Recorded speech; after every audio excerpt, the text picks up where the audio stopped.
শুভ সকাল বন্ধুরা। আজকে চলে এসেছি আমার লজ্জাপতি গাছ সম্বন্ধে কিছু বলার জন্য।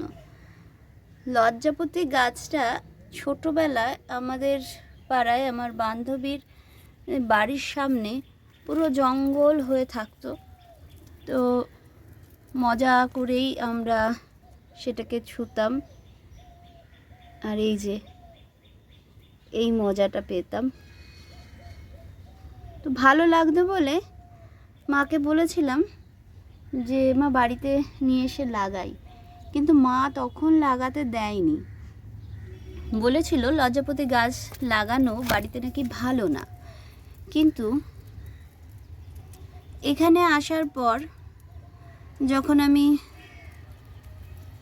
গাছ করতে শুরু করি, সামনের বাড়ির একটা দিদি একদিন আমাকে বললেন যে বর্ণালী, তোমার বাড়িতে এত গাছ আছে, একটা লজ্জাপতি গাছ নেই? তো আমি বললাম, দিদি লজ্জাপতি গাছ তো বাড়িতে লাগানো ভালো না। তো দিদি বলল, কে বলেছে লজ্জাপতি গাছ বাড়িতে লাগানো খুব ভালো? তো সেই দিদির কথা শুনেই আমি বাড়িতে একটা লজ্জাপতি গাছ লাগালাম, যদিও চারাটা দিদিই দিয়েছিল। এবার বলি বাড়িতে লজ্জাপতি গাছ লাগানো কেন ভালো সেই কথা।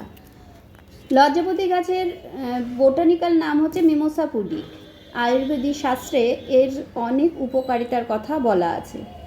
কফ দূর করতে, নাক কান থেকে রক্ত পড়া বন্ধ হতে, ডায়রিয়া, জ্বালাপোড়া, কুষ্ঠ, আলসার, বিভিন্ন রকম গুপ্ত রোগ সারাতে এর কাজে লাগে। এছাড়া শ্বাসকষ্ট, পাইলস, পেট ফাঁপা, বদহজম, কোনো রকম ক্ষত সারাতে এর রস খুব কাজে লাগে।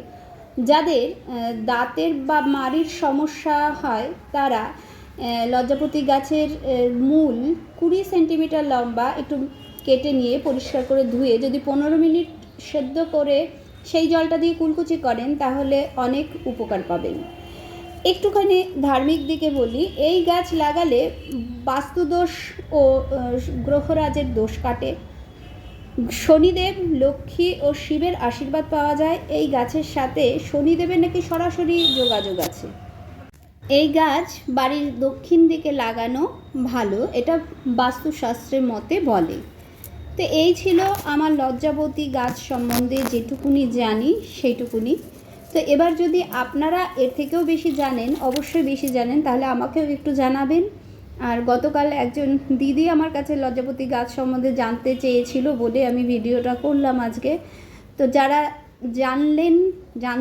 জানলেন তারা নিশ্চয়ই উপকৃত হবেন। তো সবাইকে ভালোবাসা এবং ধন্যবাদ জানিয়ে আমি শেষ করছি আজকের ভিডিও। সবাই ভালো থাকবেন, সাথে থাকবেন, একটু পাশে থাকবেন, ভালো লাগলে মন্তব্য করবেন।